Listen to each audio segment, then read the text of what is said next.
Hello everyone, आप सबका स्वागत है हमारे चैनल डिवाइन फिजियो अवेयरनेस पे। हम स्टार्ट करेंगे सबसे पहले नेक पेन से। तो नेक पेन को अच्छी तरह से समझने के लिए पहले ये समझना चाहिए नेक के अंदर स्ट्रक्चर्स कौन कौन सी होती हैं और अपने नेक में मूवमेंट कौन कौन सी होती हैं और उस नेक पेन के लिए कोज क्या क्या होते हैं, कौन सी मूवमेंट से नेक पेन बढ़ता है। फिर अपने लास्ट वाली वीडियो में समझेंगे कि उस नेक पेन को ठीक कैसे किया जा सकता है, कौन कौन सी एक्सरसाइज करके हम अपने नेक पेन को इम्प्रूव कर सकते हैं। तो स्टार्ट करते हैं हम अपने इस नेक केयर सीरीज की first video, that is part 1, structure of cervical spine. तो इसको समझने के लिए हमें पहले समझना पड़ेगा कि जो अपनी बैकबोन होती है, यानी जो रीढ़ की हड्डी होती है, वो छोटी छोटी 26 बोन से मिलकर बनी होती है। इन बोन को अपने वर्टिब्रा बोलते हैं, यानी कि अपनी जो पूरी रीढ़ की हड्डी होती है उसमें 26 बोन होती है, 26 बोन होती हैं और एक बोन को वर्टिब्रा बोलते हैं।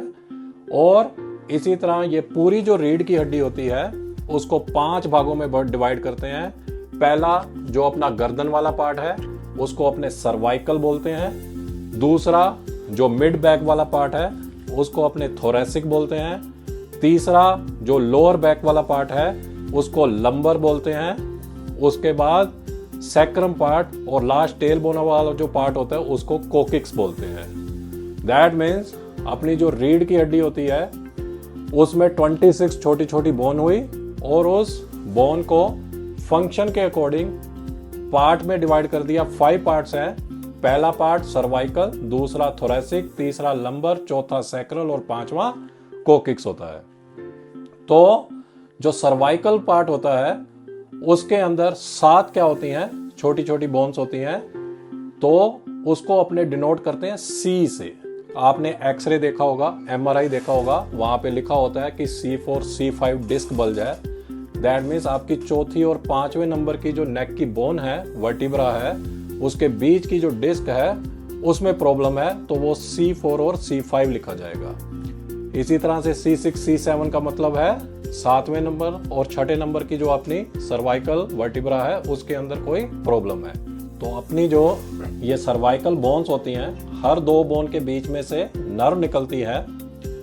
तो जो पहली और दूसरे नंबर की नर्व होती है वो अपने पीछे back side of the head और सिर के टॉप को सप्लाई करती है।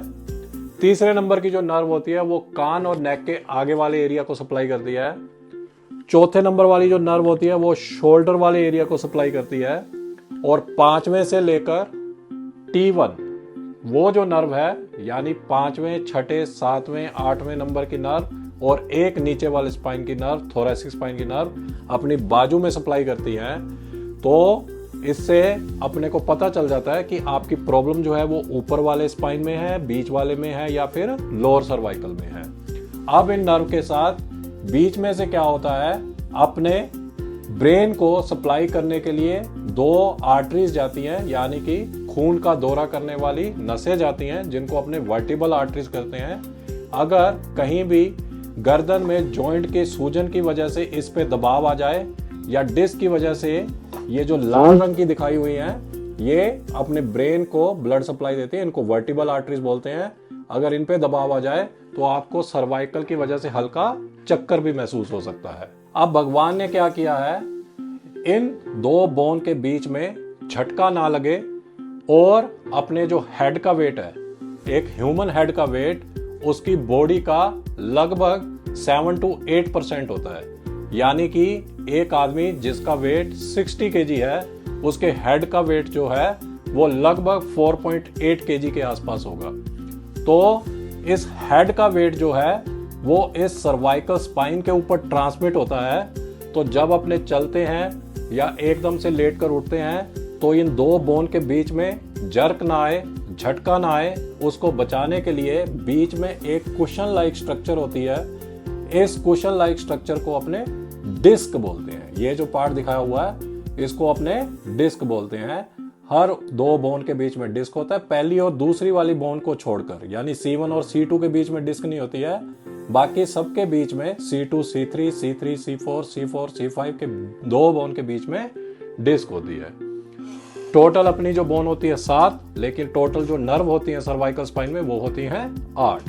ठीक है, तो अब अपने को ये समझ में आ गया कि गर्दन के अंदर स्ट्रक्चर कौन कौन सी प्रेजेंट है।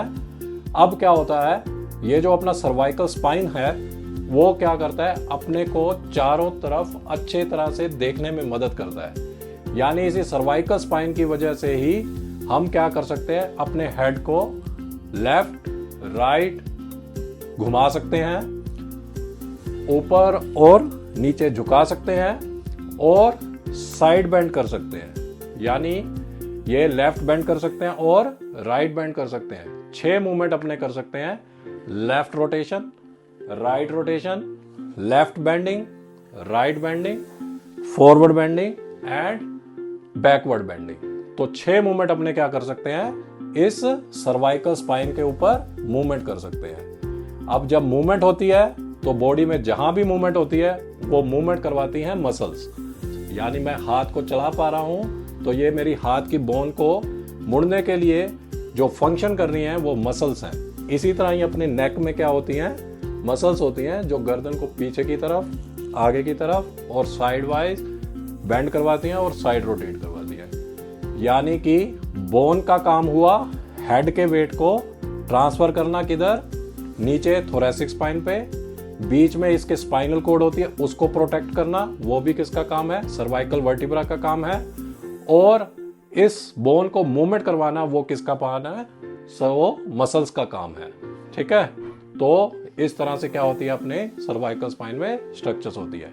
अगली वीडियो में अपने जानेंगे कि इन मूवमेंट्स में कौन कौन सी प्रॉब्लम हो तो अपना क्या हो सकता है, आपको नेक पेन हो सकता है। क्या नेक पेन और सर्वाइकल एक ही है या अलग अलग है, तो उसको जानने के लिए हमारी नेक्स्ट वीडियो को जरूर फॉलो करें और हमारे चैनल डिवाइन फिजियो अवेयरनेस को लाइक, सब्सक्राइब और शेयर करें। Thank you.